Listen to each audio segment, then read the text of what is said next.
So if you're talking to folks in the health equity movement, what they would say to you is that the system is fundamentally broken and has to be reimagined. That it is based on a rationing model, formularies that discriminate, doesn't take into account ability to pay, disease intensity, and what is happening is that minority and underserved populations are being disadvantaged, severely disadvantaged in this system.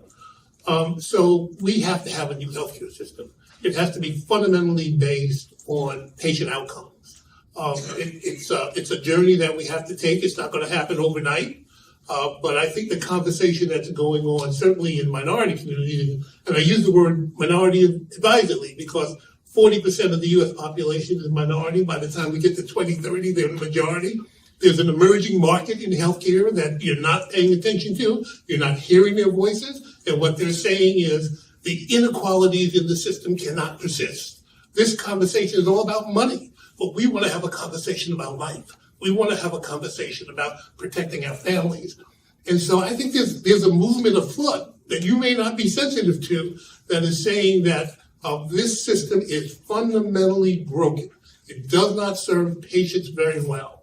I look at the Medicare program and the Medicaid program. 45% of Americans are in those programs, and they will be the majority program before it's over. And they don't work very well for our community. So I think there's a fight ahead here, and it's not about money, it's about life. And it's about how do we make sure that everybody who comes into the system gets optimal care. And that's the work of the health equity movement. Brought attention to the inequities in the system. But what you also have to understand is that there are political voices out there that are now, you see it more down at the state level, where the Medicaid programs are being pushed to look at outcomes. All of that's coming from voices in communities that are looking at their outcomes and saying, I got to get better than this. When you look at diabetes, 40% of everybody in the country with diabetes is minority. 50% of everybody on dialysis is minority. I mean, you just look at the numbers. African Americans have the most cancer of anybody in the country, and they're not getting quality care. They're not surviving. And so I think it's rooted in those communities, down in local communities, bubbling up, and they're saying that this conversation isn't about us. This is not what we're asking the system to do. And I think that's what's at issue here, that we're not asking the right questions, we're not talking to patients, we're not understanding the change that's going on in American society. CMS ran a quality improvement program starting in the 1990s. Lots of information out there that there were inequities in the Medicare program. That quality improvement program did nothing to change those inequities. Came up with pay for performance around 2005, lots of energy put into pay for performance, no change in terms of the inequities in the system. Today we talk about value assessment programs, no change in the inequities. And so when we look at the IRA, the question that we have to ask is, so are we going to get better? Is this going to change anything for us? And what we haven't seen is a conversation about how does IRA actually provide access to patients? How do we get better?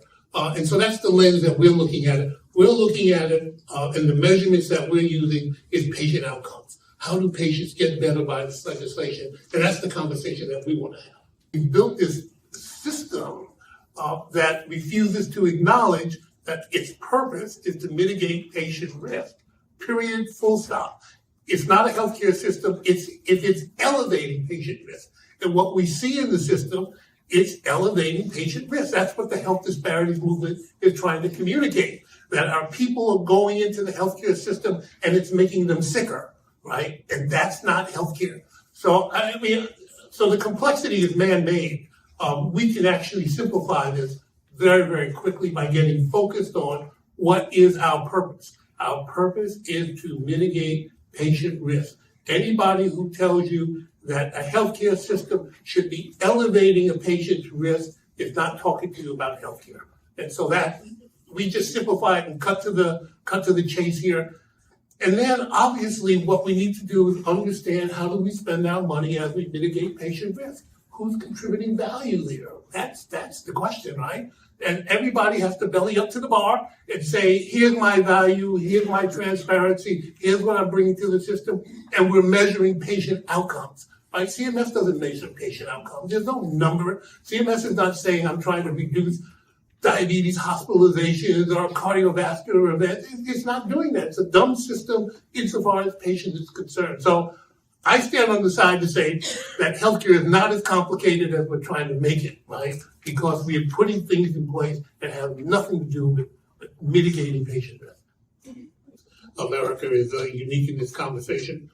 Our science is making us smarter. Our capabilities to intervene is growing. Our ability to control health outcomes is growing exponentially. It costs money. It costs money to do that. And so some societies have decided that they'll just ration and push some folks over to the ice float and let them go, and they'll come up with nice means to do that. I think America can be different in this regard. I think that we can reimagine a healthcare system where we can actually provide quality care to everybody that comes through the front door. I think it'll take some time and energy to do. It's not going to happen overnight. We have a legacy healthcare system that, if you looked at the minority community, we would tell you that it's been discriminated against minorities since 1965, right, when the Medicare and Medicaid program came into existence. It's fully documented. So this is not unique.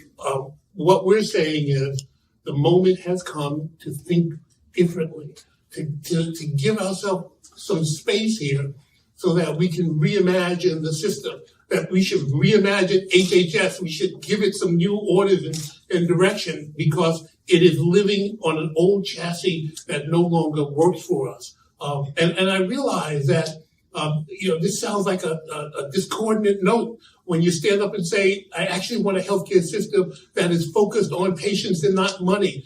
Because when we look at the existing system, all it's doing is doing financial risk management. It's not doing patient risk management. And those are two very different things. One is not healthcare and the other is. And I think that's what we're striving for, is to move the needle. And we have the science to do it. We are very, very smart. We have great capabilities and we're not using them. And the healthcare financing system is the drag on the system. It is the Luddite community. And we have to drag it into the 21st century because by the time we get to 2050, we don't want to deal with diabetes. We don't want to deal with cancer. We want lupus under control. And I think we have the capabilities to do that. Any morning that we wake up, we could go do that. And that's where the energy should be in our healthcare system. The mortality rates and hospitalization rates, and in fact, the infection rates in minority communities sort of documented that. I'm pleased to say that there's energy out there to do something about it. I'm not sure that we have a plan in mind yet on how we address these problems, but certainly I've been working in the health equity movement for years, and this is really the first time that collectively, when you look across health systems, everybody's talking about it, everybody's trying to think through it. So I think the world has changed, at least to that degree.